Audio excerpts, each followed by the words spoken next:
I sat in that mahogany-paneled law office in downtown Reno watching my stepmother Sandra grip Tyler's hand while the lawyer cleared his throat. My father, looking frail but determined in his wheelchair, stared directly at me as the words left the attorney's mouth.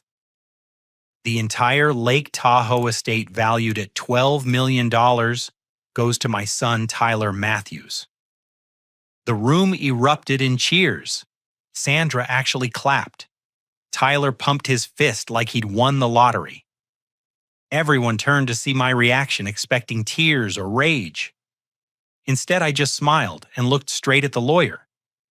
"You really don't know, do you?" The lawyer's face dropped. Color drained from his cheeks. My father's voice cracked as he screamed, "Know what? 6 months earlier, I was living my quiet life as a civil engineer in Sacramento, designing water treatment systems for small California towns. My apartment was nothing special, a one-bedroom place with second-hand furniture and engineering textbooks stacked everywhere. I'd built this modest existence entirely on my own, without a penny from my father, Robert Matthews. The divorce happened when I was 8. One day, Dad was there helping me build model airplanes. The next, he was moving his clothes into boxes while Mom cried in the kitchen. Within 2 years, he married Sandra Whitman, a real estate agent with perfectly styled blonde hair and an obsession with status symbols. Tyler came along when I was 12, and from that moment, I became invisible. My childhood weekends at Dad's house were exercises in feeling like an outsider. Tyler got the bigger bedroom, the expensive toys, the private baseball lessons.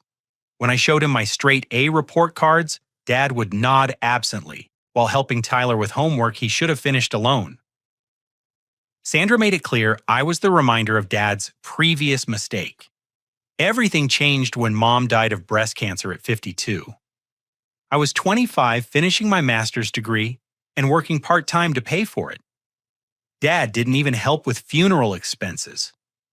I remember standing at her graveside, watching him check his phone while the pastor spoke. Tyler was 17 then, driving a brand new BMW while I rode the bus to work. The phone call came on a Tuesday morning in March. Dad's voice sounded smaller than I'd ever heard it. "Archie, I need to tell you something. The doctors found stage 4 pancreatic cancer. 6 months, maybe less." I stared at my coffee getting cold. After 7 years of barely speaking, he was calling me because he was dying. "I'm sorry to hear that, Dad. I know we haven't been close, but I need help organizing my affairs. Tyler's still in college, and Sandra gets overwhelmed with paperwork. You're good with details." Against my better judgment, I agreed. Maybe some part of me hoped we could fix something before it was too late. Dad's house in Granite Bay was exactly what you'd expect from someone obsessed with appearances. Marble countertops, expensive furniture, and family photos where I appeared in maybe 1 out of 20 pictures. Tyler's graduation photos covered the mantel. His baseball trophies filled an entire cabinet. My engineering degree hung in the basement next to Dad's old tools. The home office was where Dad kept his business records. Matthews Construction had done well over the years, building custom homes for Sacramento's wealthy suburbs. File cabinets held contracts, permits, and financial documents going back decades. "Everything's in here," Dad said, settling into his leather chair. "Bank statements, property deeds, insurance papers. I need it all organized for the lawyers." I spent the first afternoon creating a filing system, separating active contracts from completed projects. The Lake Tahoe estate kept appearing in the paperwork. Property tax bills, maintenance receipts, insurance policies. The place was worth a fortune. "Tell me about the Tahoe house," I said during dinner with the family. Tyler's face lit up. "It's incredible. 5 bedrooms, private beach access boat dock. Dad bought it as our family legacy." "When did you buy it?" I asked Dad. "About 7 years ago, right after your mother passed." Something felt wrong about that timing, but I couldn't place what. The next morning, I was filing insurance documents when I noticed something odd. A family photo on Dad's desk sat slightly crooked, like someone had moved it recently. When I straightened it, The picture shifted, revealing the edge of what looked like a small safe built into the wall behind. I glanced toward the kitchen where Sandra was making lunch. Dad was napping upstairs. Tyler was at school. Carefully, I moved the photo completely aside. The safe was about the size of a shoebox with a digital keypad. I tried a few obvious combinations: Dad's birthday, Tyler's birthday, their anniversary. Nothing worked. Then I remembered Mom's birthday. She would have turned 59 that year. I punched in the number 090459. The safe clicked open. Inside were documents I'd never seen before. Original property deeds for the Lake Tahoe estate. But these papers told a completely different story than what Dad had shared. The property had been purchased using funds from a life insurance policy, not Dad's life insurance, Mom's. My hands shook as I read through the paperwork. After Mom died, her life insurance company had paid out $2,800,000. According to these documents, that money had been transferred directly to fund the down payment on the Lake Tahoe property. But here was the stunning part: the original beneficiary of Mom's life insurance policy wasn't Dad. It was me. I found the original insurance documents signed in Mom's handwriting. In the event of my death, all proceeds shall go to my son Archie Matthews, to be held in trust until his 30th birthday. She'd set this up to give me a foundation for my future. Dad had somehow gotten control of that money and used it to buy property that he was now leaving to Tyler. My mother had tried to take care of me even after death, and Dad had stolen it. The next 4 months became a careful dance of investigation while pretending to be the dutiful son. Every morning I'd drive from Sacramento to Granite Bay, spend the day organizing paperwork, and return home to research what I'd discovered. My first stop was downtown Sacramento, to the office of David Morrison, Mom's former attorney. Morrison was in his 70s now, with white hair and gentle eyes that reminded me of my grandfather. "Archie," he said, rising from behind a desk covered in legal briefs. "I was so sorry to hear about your father's diagnosis. How are you holding up?" "Actually, Mr. Morrison, I'm here about my mother's life insurance policy." His expression grew serious. "What about it?" I showed him copies of the documents I'd found. Morrison studied them carefully, then pulled out a thick file from his cabinet. "Your mother was very specific about her wishes," he said quietly. "She wanted to ensure your future was secure regardless of what happened with your father's remarriage. She set up that policy specifically for you." "Then how did Dad get the money?" Morrison's jaw tightened. "Shortly after your mother's death, your father presented documents claiming to be your legal guardian with financial power of attorney.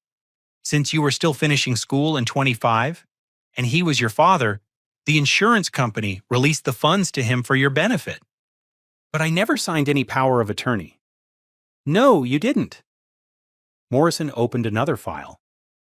"I have the original documents here. Your father's signature is legitimate, but yours appears to be forged."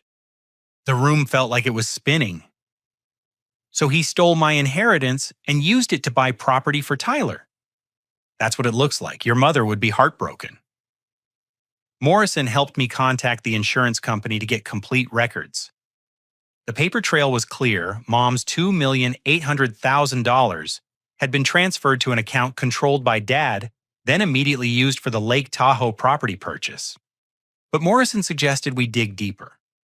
If he falsified documents, once there might be other irregularities. I hired a private investigator named Jessica Warren. She was in her 40s with short brown hair and the focused intensity of someone who'd spent years uncovering other people's secrets. "Family financial fraud is more common than people think," Jessica explained during our first meeting. "Usually it starts small and escalates. If your father took that insurance money, he might have been manipulating other assets too." Jessica's investigation revealed the scope of Dad's deception. He'd created fake bank statements showing that Sandra had contributed the down payment for the Lake Tahoe house. These forged documents made it appear that Sandra's money, not Mom's insurance, had funded the purchase. The property transfer papers had been backdated and notarized by someone who'd never actually witnessed the signatures. Dad had essentially created a fictional version of events where Sandra was the financial contributor, making Tyler's inheritance seem legitimate. But Jessica found something even more disturbing. For the past 2 years, Tyler had been systematically draining money from Dad's business accounts. "Look at these patterns," Jessica said, spreading bank statements across her desk. Every few weeks, Tyler withdraws large amounts of cash or transfers money to accounts we can't trace. He's taken over $500,000. The withdrawals always happened when Dad was receiving chemotherapy and too sick to monitor the business closely. Tyler had learned Dad's banking passwords and was quietly moving money offshore. "He's preparing for something," Jessica said. "This isn't random spending. He's building a nest egg." I thought about Tyler's confidence lately, the way he talked about our family legacy and his plans after graduation. He wasn't just expecting to inherit, he was actively stealing what he could before Dad died. Jessica dug deeper into the offshore accounts. Tyler had been working with Sandra to move money through a complex network of shell companies. They'd opened accounts in the Cayman Islands and Switzerland, slowly transferring assets where they'd be difficult to recover. "Your stepmother isn't just enabling this," Jessica explained, "she's orchestrating it." These account setups require sophisticated financial knowledge. Sandra's been planning this for years.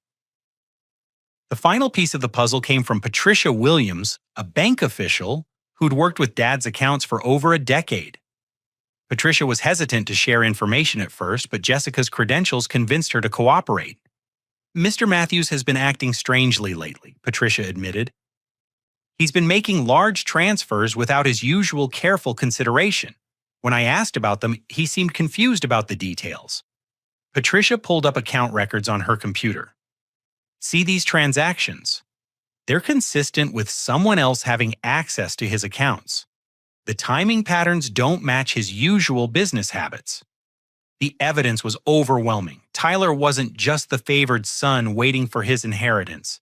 He was actively stealing from Dad while planning to inherit everything legitimately. If Dad died as expected, Tyler would get the business, the property, and all remaining assets while keeping the money he'd already stolen hidden offshore. But the most shocking discovery came when Jessica ran deeper background checks on Tyler's recent activities. "Archie, you need to see this," Jessica said during our final meeting. "I've been tracking Tyler's purchases over the past 6 months. Look at what he's been buying." She slid a list across the table: industrial chemicals, heavy metals, mercury compounds ordered through online scientific supply companies. Mercury. I stared at the receipts. Why would Tyler need mercury? Jessica's expression was grim. Mercury poisoning can accelerate cancer progression. In small doses over time, it can make someone's condition deteriorate much faster. My blood went cold. "You think Tyler is poisoning Dad?" "The timing matches your father's recent decline. Mercury poisoning symptoms mimic and worsen cancer symptoms. If Tyler's been adding small amounts to your father's food or medication, it would explain why his condition has been progressing faster than doctors expected." I thought about Tyler's newfound helpfulness around the house, his eagerness to prepare Dad's meals and organize his medications, the way he'd volunteered to handle Dad's vitamin supplements. "Your father probably has months left to live naturally," Jessica continued. "But if Tyler's accelerating the process, he might only have weeks. Tyler wants him to die quickly before anyone can investigate the missing money or question the inheritance." Tyler wasn't just stealing Dad's money, he was trying to kill him. The revelation about Tyler's attempted murder sent me into a state of controlled panic. Every instinct screamed to confront him immediately, but I forced myself to think strategically. If I was wrong, I'd destroy what little relationship remained with my family. If I was right, Tyler might escalate to more direct methods. I decided to dig deeper into the family history, starting with Mom's side. I'd always known her family had been in construction, but I'd never understood the full scope of their business. A trip to the Sacramento County Records Office revealed the truth. Morrison & Sons Construction had been one of Northern California's most successful building companies from 1960 through 1990. They'd built shopping centers, office complexes, and residential developments throughout the region. Mom's father, James Morrison, had built the business from nothing.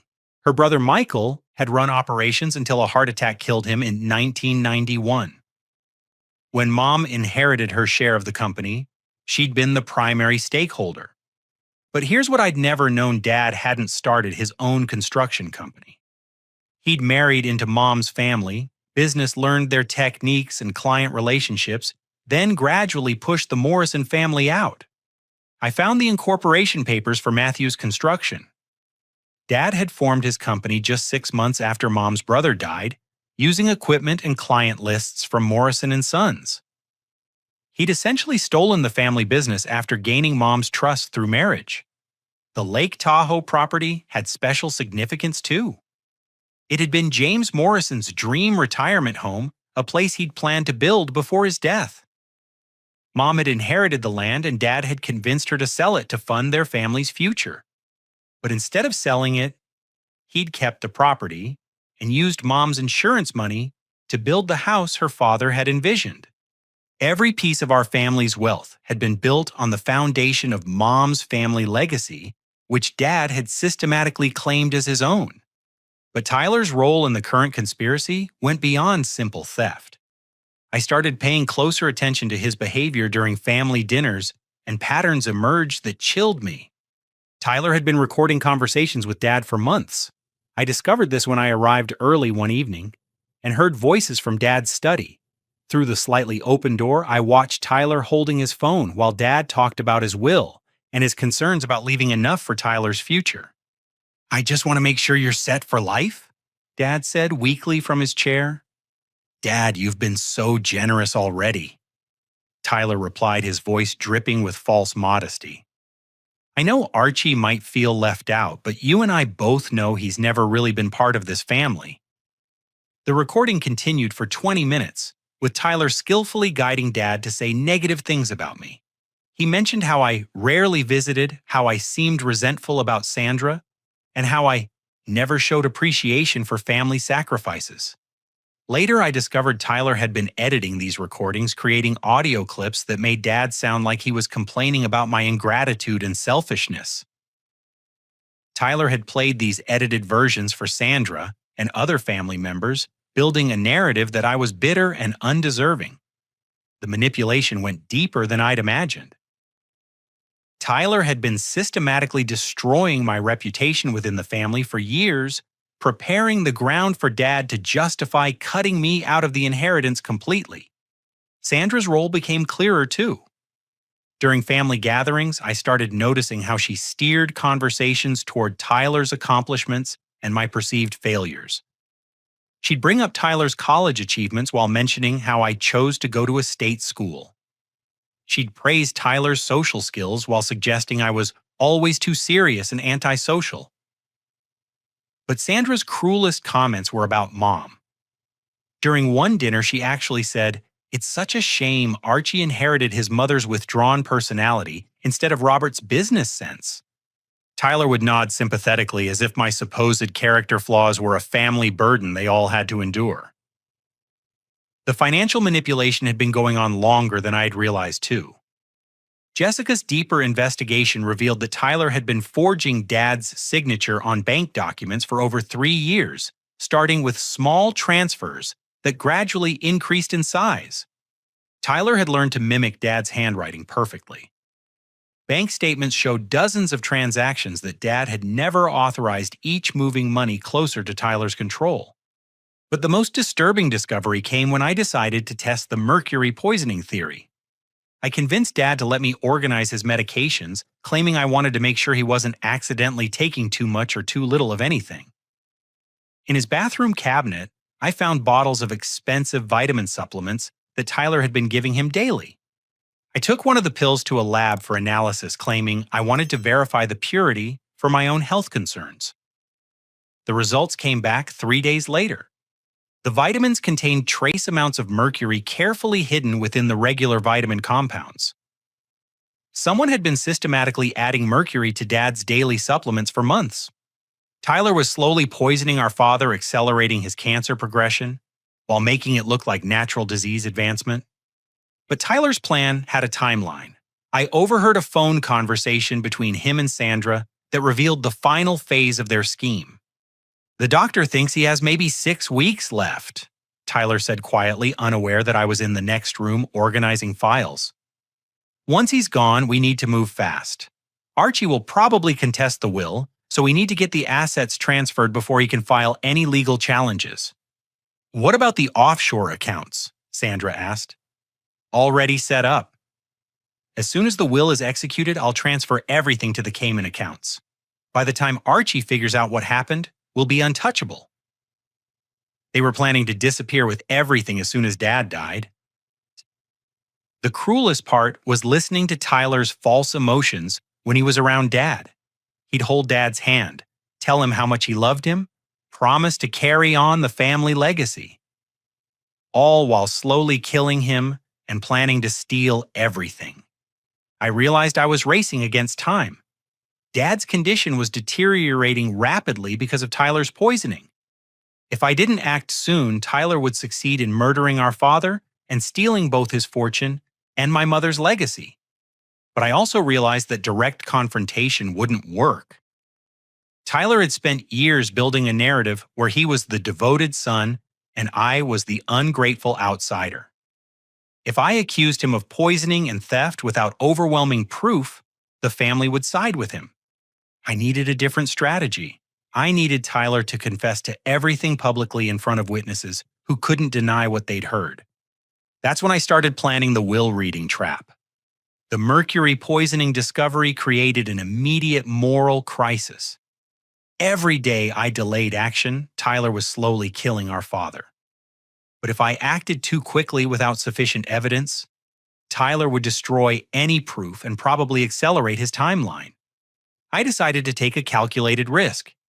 I anonymously contacted Dad's oncologist, Dr. Sarah Chen, claiming to be a concerned family friend who'd noticed unusual symptoms. "I'm worried about possible heavy metal poisoning," I told her during a careful phone conversation. "His symptoms seem to be progressing faster than typical for his cancer stage, and I've heard about cases where environmental toxins can accelerate cancer progression." Dr. Chen was initially skeptical, but she agreed to run comprehensive blood tests during Dad's next appointment. If there's any evidence of heavy metal exposure, we'd certainly want to address it immediately. The tests were scheduled for the following Tuesday. I made sure to be at the house that morning helping Dad prepare for his appointment, while Tyler was at his college classes. In the car driving to the medical center, Dad seemed more alert than he'd been in weeks. "You know, Archie, I've been thinking about your mother lately. She always said you had her analytical mind." "She was a smart woman," I replied carefully. "Smarter than I gave her credit for," Dad admitted quietly. "I was so focused on building the business that I didn't always appreciate what she brought to our family." It was the first time he'd acknowledged Mom's contributions in years. The blood test results came back 48 hours later. Dr. Chen called Dad with the news, but she also requested an immediate family meeting. "Mr. Matthews, we found concerning levels of mercury in your blood," she explained to Dad, Sandra, Tyler, and me in her office. "This type of heavy metal poisoning can significantly worsen cancer symptoms and accelerate disease progression." Tyler's face remained perfectly composed, but I caught a slight twitch in his left eye. "Where could mercury exposure come from?" Sandra asked with convincing concern. "It could be environmental," Dr. Chen said. "Old thermometers, certain fish industrial exposure. But these levels suggest consistent exposure over several months." Tyler played his role perfectly. "Dad, have you been eating a lot of fish lately? I read that some types can have mercury."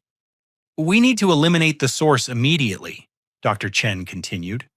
"I'm prescribing chelation therapy to remove the mercury from your system. If we can stop the exposure, your condition should stabilize." That evening, I watched Tyler's behavior carefully. He seemed agitated, checking his phone constantly and making quiet calls from the backyard. I'd already planted a small recording device in Tyler's car, hidden under the passenger seat. The audio quality wasn't perfect, but it was clear enough to capture conversations. 2 days later, my patience was rewarded. Tyler drove Sandra to a Starbucks parking lot for what they thought was a private conversation. The doctors found the mercury. Tyler's voice came through clearly on the recording. "We need to change plans." "How did they even test for that?" Sandra sounded panicked. "I don't know, but it doesn't matter. The old man is improving too fast. His cancer symptoms are backing off now that he's not getting the supplements. So what do we do?" Tyler's voice turned cold. "We finish this directly. Make it look like the cancer took a sudden turn. I can get into his room at night." "Tyler, that's too dangerous. What if someone sees you?" "Then we stick to the original plan, but we need to move faster. Get the will reading scheduled for next week. Once that's done, we transfer everything offshore immediately." "What about Archie?" "What about him? He'll contest the will, but by then we'll be in Switzerland with the money. Let him fight an empty estate."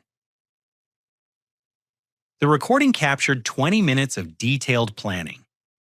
Tyler discussed specific methods for making Dad's death look natural. Sandra outlined their escape plan to Europe, and both of them laughed about how easily they'd fooled everyone. But the most chilling part came at the end of the conversation. "I almost feel bad about the old man," Sandra said. "He really loves you." "He's weak," Tyler replied. "He loved my mother, he loved Archie's mother, and now he loves me. He's always been desperate for people to need him. It made him easy to manipulate. And Archie..." Tyler's laugh was bitter. "Archie's the only one who actually earned Dad's respect, and Dad never saw it. Archie built his own life, never asked for anything, worked for everything he got. If Dad had been smart, he would have been proud of Archie instead of guilty about him." Even in their conspiracy, Tyler couldn't help acknowledging the truth about our family dynamics. But the recording also revealed the timeline. They were planning to kill Dad within days. I called David Morrison immediately after hearing the recording. We arranged to meet that evening at his office. "This recording gives us evidence of conspiracy to commit murder," Morrison explained after listening to the audio. "But we need to be strategic about how we use it." Morrison contacted his friend Detective Maria Rodriguez with the Sacramento Police Department. Rodriguez was a specialist in financial crimes and elder abuse cases. "We can arrest them now based on the recording," Rodriguez explained during our meeting.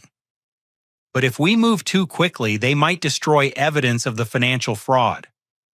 Your best chance of recovering the stolen money is if we catch them in the act of executing their plan. So we let them proceed with the will reading. We monitor them closely while they think they're succeeding. Once they've committed to their story publicly and attempted to transfer the assets, we have them on multiple felony charges." Rodriguez arranged for surveillance on Tyler and Sandra, while coordinating with federal financial crime investigators to monitor the offshore accounts. But 2 days before the scheduled will reading, Tyler made his most desperate move. I'd been staying overnight at Dad's house, sleeping in the guest room to keep a closer eye on the situation. Around 2 in the morning, I heard footsteps in the hallway. Through my slightly open door, I saw Tyler moving quietly toward Dad's bedroom carrying a pillow. I followed silently, staying in the shadows. Tyler entered Dad's room and approached the bed where Dad was sleeping peacefully. Tyler raised the pillow above Dad's face. "Tyler, what are you doing?" He spun around, pillow still in his hands. "Archie, you scared me. I was just..." "Dad was having trouble breathing. I brought an extra pillow." Dad stirred awake. "What's happening?" "Nothing, Dad," Tyler said smoothly, placing the pillow at the foot of the bed. "I thought you might want another pillow for comfort." Tyler's explanation was plausible, but I'd seen his intent. He'd been planning to smother Dad and make it look like the cancer had caused respiratory failure. The next morning, I convinced Dad to let me arrange for a private nurse to stay overnight. "Your condition has been unstable lately. Having medical supervision overnight would give everyone peace of mind." Tyler objected immediately. "Dad doesn't need a babysitter. I can take care of him." But Dad agreed to the nurse, and Tyler's opportunity for a quiet murder disappeared. That's when I knew we were ready for the final confrontation. Tyler was desperate enough to attempt murder directly, which meant he'd be reckless during the will reading. Sandra was panicking about the timeline, which meant she'd make mistakes. I contacted Morrison and Rodriguez with the final plan. We'd let the will reading proceed exactly as Tyler expected, but with hidden cameras recording everything and police waiting outside. Tyler's confidence was about to become his downfall. The morning of the will reading, I arrived at Morrison's downtown law office 2 hours early. David Morrison had agreed to let me plant small cameras around the conference room while maintaining his professional obligation to execute Dad's will as written. "I want to be clear, Archie," Morrison said as we positioned the cameras. "Legally, I have to read your father's will exactly as he's written it. But once we have evidence of fraud and coercion on tape, we can challenge the document's validity." Detective Rodriguez was monitoring the camera feeds from a van outside the building. Federal agents were standing by to freeze Tyler's offshore accounts the moment he attempted any transfers. Dad arrived first, wheeled in by Sandra. He looked frail but determined, dressed in his best suit for what he believed would be his final act as family patriarch. "This is the right thing to do," he told Sandra quietly as they settled into chairs around the conference table. "Tyler deserves to inherit everything I've built." Tyler arrived precisely on time, wearing an expensive charcoal suit and an expression of solemn respect. He helped Dad adjust his wheelchair position and placed a gentle hand on his shoulder. "Thank you for trusting me with our family legacy, Dad," Tyler said with perfect sincerity. "I promise to honor everything you and Sandra have built together." The performance was flawless. If I didn't know the truth, I would have believed Tyler's devotion was genuine. Also present were Dad's brother Frank and sister-in-law Margaret, along with Sandra's sister Carol. The extended family had come to witness what they expected to be a straightforward transfer of wealth to the beloved younger son. Morrison began the reading with the standard legal language about Dad's sound mind and intentions. Then he moved to the specific bequests. "To my wife Sandra, I leave the family home in Granite Bay, along with all furnishings and personal effects plus a cash settlement of $500,000. Sandra squeezed Tyler's hand, smiling with satisfaction. "To my brother Frank, I leave my classic car collection and $50,000 in appreciation of his lifelong friendship." Frank nodded with genuine emotion. "Thank you, Robert. That means the world to me." Morrison continued through smaller bequests to other family members, building toward the main inheritance. "To my son Tyler Matthews, I leave the entirety of Matthews Construction Company, including all business assets, client contracts, and real estate holdings. Additionally, Tyler inherits all remaining cash assets investment portfolios and the Lake Tahoe estate property." Tyler's face showed perfect surprise and humility. "Dad, I'm honored. I'll make you proud." "The total value of Tyler's inheritance is approximately $14 million, Morrison continued. "This includes the Lake Tahoe property, valued at $12 million, the business assets valued at $1.5 million, and liquid assets of $500,000. The room buzzed with congratulations. Frank clapped Tyler on the back. Carol hugged Sandra. Everyone was celebrating Tyler's good fortune. Then Morrison reached the final section. "To my older son Archie Matthews, I leave my father's pocket watch and my personal collection of tools in recognition of his independent spirit and his choice to build his own life separate from our family business." The room fell silent. Dad's brother Frank looked uncomfortable. Margaret shifted in her seat. The message was clear. Archie got meaningful but essentially worthless sentimental items. Tyler stood up and made a speech that would have won an Academy Award. "I know this might seem unfair to some people." He began looking directly at me. "But Dad and I have talked extensively about this decision. Archie has always made it clear that he doesn't want to be part of our family business. He's built his own successful career and has never shown interest in Dad's legacy." Tyler's voice grew stronger, more confident. "Real family means being present being supportive, being willing to sacrifice for each other. I've spent years helping Dad with his business, caring for him during his illness, and proving that I understand what family responsibility means. Sandra nodded along supportively. Frank and Margaret looked convinced by Tyler's reasoning. Archie is welcome to be part of our extended family, Tyler continued, but inheritance should go to the person who's earned it through loyalty and dedication. I think everyone in this room knows I've been the son who's truly been there for Dad. The family members murmured agreement. Tyler had successfully framed the inheritance as a reward for filial devotion rather than an arbitrary distribution of wealth. Dad himself looked proud as Tyler spoke. That's exactly right, son.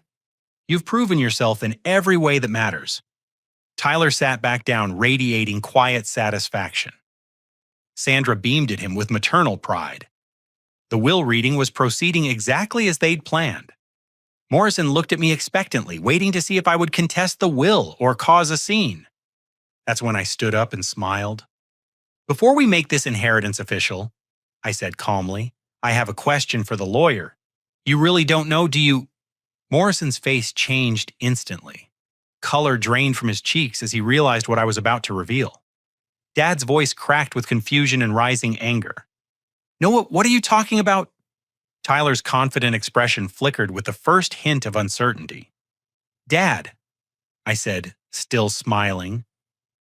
Before Tyler inherits $12 million worth of property, don't you think everyone should know where the money for that property actually came from?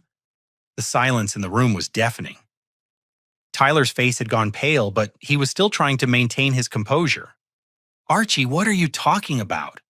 Dad asked, his voice rising. This is not the time for whatever grievances you... The Lake Tahoe property was purchased using Mom's life insurance money. I said clearly, looking directly at Dad. $2,800,000 that she left specifically to me. Frank's jaw dropped. Margaret gasped audibly. Sandra started shaking her head frantically. That's ridiculous, Tyler said quickly. Dad bought that property with savings from the business and Sandra's contribution. No. I interrupted, pulling out the original insurance documents. He bought it by forging my signature on a power of attorney and stealing my inheritance. David Morrison stood up from his position as will executor. Ladies and gentlemen, I need to inform you that this will reading has been recorded for legal purposes, and federal agents are currently reviewing evidence of fraud related to these assets. Tyler shot to his feet. This is insane, Dad. Don't listen to this. Archie is just bitter about being left out. Sit down, Tyler, I said calmly, because that's not even the worst part. I pulled out my phone and connected it to Morrison's conference room speakers. 2 days ago, I recorded a conversation between Tyler and Sandra. I think everyone should hear what your devoted son really thinks about this family. Tyler's face went white as his own voice filled the room through the speakers. The doctors found the mercury. We need to change plans. Sandra's voice followed. How did they even test for that? I don't know, but it doesn't matter. The old man is improving too fast. His cancer symptoms are backing off now that he's not getting the supplements. Dad's hands gripped the arms of his wheelchair. What supplements? What mercury? Tyler's voice continued from the recording. We finish this directly. Make it look like the cancer took a sudden turn. I can get into his room at night. Frank stood up abruptly, his chair falling backward. Jesus Christ, Tyler. Are you talking about killing your father? The recording played Tyler's detailed discussion of offshore accounts, their escape plan to Europe, and Sandra's confession about forging bank signatures. But the most devastating moment came when Tyler's voice spoke the final truth. He's weak. He loved my mother, he loved Archie's mother, and now he loves me. He's always been desperate for people to need him. It made him easy to manipulate. Dad's face crumpled as he heard his beloved son describe him as weak and easy to manipulate. Sandra tried to run for the door, but Morrison had locked it when the recording started playing. You can't use a recording made without our consent, she screamed. Actually, Detective Rodriguez said as she entered the room with 2 other officers, we can use it as evidence of conspiracy to commit murder and elder abuse. Tyler made one last desperate attempt at damage control. "Dad, this is all fake. Archie is lying. He's always been jealous of our relationship." Dad's voice cut through Tyler's protests with quiet fury. "Show me the mercury." "What?" "The supplements you've been giving me. Show me the mercury." Tyler's mouth opened and closed silently. Morrison opened a briefcase and pulled out lab reports. The vitamin supplements Tyler has been providing contain mercury compounds specifically designed to worsen cancer symptoms and accelerate disease progression. Dad stared at Tyler with an expression I'd never seen before. Not anger, not disappointment, complete and utter devastation. "You've been poisoning me." Tyler's composure finally cracked completely. "Dad, I can explain. You've been killing me while telling me how much you love me. It wasn't supposed to hurt, I just needed the timeline to work." Tyler realized too late that he just confessed to attempted murder in front of witnesses and recording equipment. Detective Rodriguez stepped forward with handcuffs. "Tyler Matthews, you're under arrest for attempted murder, elder abuse, financial fraud, and conspiracy to commit murder." As Tyler was being handcuffed, he made one final desperate revelation. "Wait, you want to know the truth? Sandra and I have been together for 2 years. This whole thing was her idea. She's been planning to kill Dad and marry me so we could keep all the money." The room exploded in shocked gasps. Dad's brother Frank actually stumbled backward. Sandra screamed at Tyler, "You worthless little coward. Everything was perfect until you panicked. She seduced me." Tyler continued frantically as the officers pulled him toward the door. "She said Dad never appreciated her, that we deserved the money more than anyone else. She's the one who taught me how to forge signatures." Detective Rodriguez arrested Sandra as she lunged toward Tyler, still screaming obscenities. In the chaos of arrests and accusations, Dad sat quietly in his wheelchair, staring at his hands. When the room finally cleared, except for Morrison, Detective Rodriguez, and our family, Dad looked up at me with tears in his eyes. "Your mother's insurance money, I took it from you." "Yes. I told myself I was investing it for the family's future, but really, I just wanted to control it." I sat down across from him. "Dad, we can deal with the property issues later. Right now, let's focus on getting you healthy." Tyler was killing me. Dad's voice was hollow with shock. My own son was slowly murdering me while I praised him for being devoted. Frank put a hand on Dad's shoulder. "Robert Tyler isn't your son. I mean, biologically he is, but no real son would do what he did. You raised a psychopath." Dad looked at me with something I'd never seen in his eyes before: respect. "Archie, you saved my life. You could have let Tyler succeed and inherited everything by default, but you saved me instead. Dad, despite everything between us, I wouldn't let anyone murder you." Detective Rodriguez explained what would happen next. Tyler faced multiple felony charges, including attempted murder.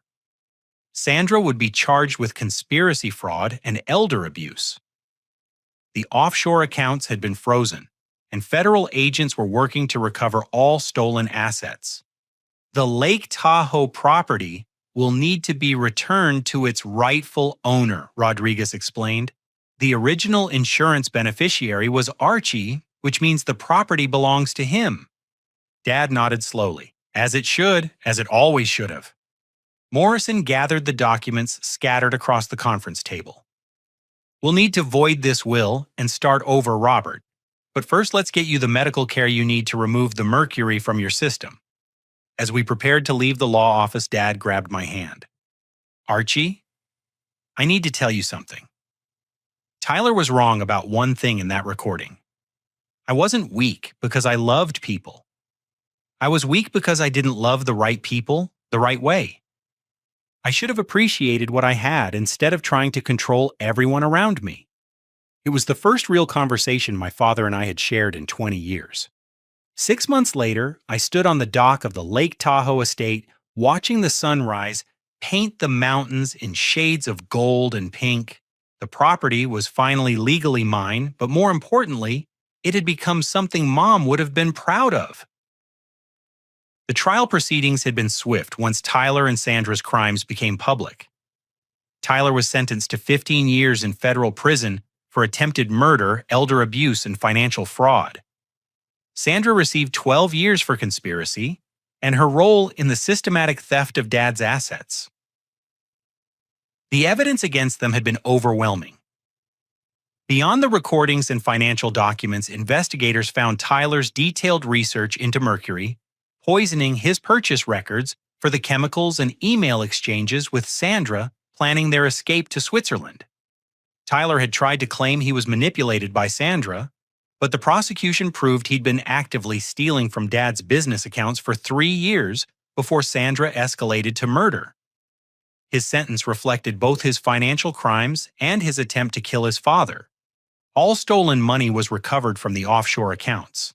Tyler had moved over $1,200,000 to the Cayman Islands, but federal investigators tracked and seized every dollar.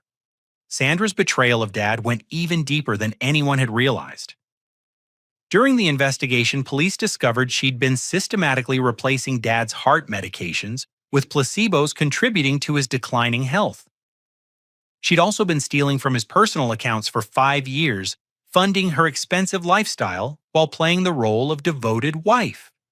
The most shocking revelation came when investigators found Sandra's journal, which detailed her plan to seduce Tyler as part of a long-term scheme to control the family fortune. She'd targeted Tyler specifically because he was narcissistic and easily manipulated, unlike me, whom she described as too independent and suspicious. Dad's health improved dramatically once the mercury poisoning treatment began. Dr. Chen was amazed by his recovery. Removing the mercury and stopping the medication tampering has essentially reset his condition. He's responding to cancer treatment better than we ever expected. Dad decided to sell Matthews Construction and use the proceeds to fund cancer research at UC Davis Medical Center. "I built that company by exploiting your mother's family legacy," he told me. "It's time to use it for something meaningful." He moved out of the Granite Bay mansion into a modest apartment near the medical center where he volunteers with newly diagnosed cancer patients. The man who'd once been obsessed with status symbols now lives simply and finds purpose in helping others navigate their diagnosis. Our relationship transformed slowly but genuinely. Dad began telling me stories about Mom that I'd never heard, sharing memories of her intelligence and kindness that he'd buried under years of guilt and remarriage. "Your mother was the smartest person I ever met," he admitted during one of our weekly dinners. "She saw through people instantly. She would have spotted Sandra's deception immediately." "Why didn't you listen to Mom's concerns about people?" Dad considered the question carefully. "Because listening to her would have meant admitting she was smarter than me, and my ego couldn't handle that." The Lake Tahoe estate became the Morrison Family Cancer Retreat, a place where cancer patients and their families can stay for free while receiving treatment at nearby medical facilities. Mom's family name was restored to honor their original vision for the property. I kept my job as a civil engineer but hired a staff to run the retreat center. We host about 30 families per month, providing them with peaceful surroundings and practical support during their medical battles. Dad visits the retreat regularly, sharing his experience as both a cancer patient and someone who learned important lessons about family priorities. His testimony about the importance of honest relationships has helped other families avoid the mistakes we made. The most meaningful change happened during our weekly conversations. Dad started asking about my work, my interests, and my perspectives on life. For the first time, he seemed genuinely curious about who I'd become, rather than disappointed about who I wasn't. "I spent so much energy trying to mold you into what I thought you should be," he reflected. "I never took the time to appreciate who you actually were." David Morrison helped us establish the Morrison Matthews Foundation, which provides legal aid to families dealing with elder abuse and financial exploitation. Too many families go through what we experienced, and we wanted to create resources to help them fight back. Frank and Margaret Dad's siblings apologized for their years of enabling Tyler's behavior and dismissing my concerns. "We wanted to believe Tyler was the perfect son," Margaret admitted. It was easier than acknowledging that your father's favoritism was harmful. The extended family has worked to rebuild trust and create healthier relationships.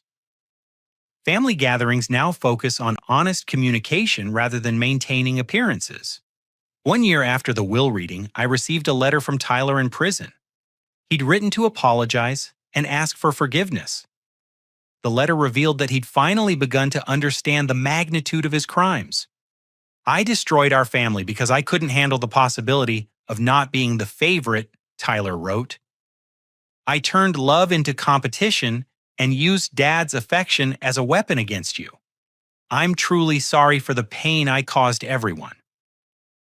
I wrote back explaining that forgiveness was a process and that rebuilding trust would take time. But I also told him that acknowledging his mistakes was an important first step toward becoming a better person.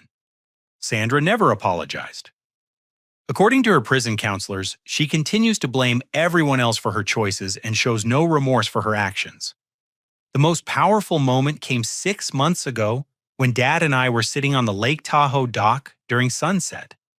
The retreat center was hosting a family whose 8-year-old daughter was receiving cancer treatment, and we could hear the children playing on the beach. Your mother would be proud of what you've built here, Dad said quietly. She'd be proud of what you've learned too, I replied. Dad was quiet for a long moment. Archie, I need to tell you something I should have said 20 years ago. You became a good man not because of my guidance, but in spite of my failures. You have your mother's integrity and her strength. Thank you, Dad. I wasted so many years trying to make Tyler into the son I thought I wanted instead of appreciating the son I actually had. We sat in comfortable silence watching the sunset reflect off the water.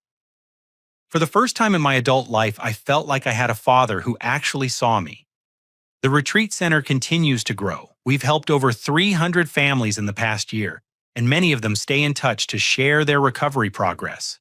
The property that was once a symbol of stolen wealth has become a place of healing and hope. I learned that justice isn't just about punishment for wrongdoing. Real justice means restoring what was taken and creating something better from the damage. The money Tyler stole has been returned, but more importantly, our family has learned to value honesty over appearance and substance over status. Dad's cancer is in remission, though he continues treatment as a precaution. He's healthier now than he's been in years, both physically and emotionally. Removing the toxic influences from his life, literally and figuratively, gave him a chance to become the person he was meant to be. The Morrison Matthews Foundation has helped 12 families successfully prosecute cases of elder abuse and financial exploitation. Each victory reminds us that standing up for truth, even when it's difficult and painful, creates positive change that extends far beyond our personal situation. Most importantly, I've learned that family isn't defined by blood relationships or inheritance rights.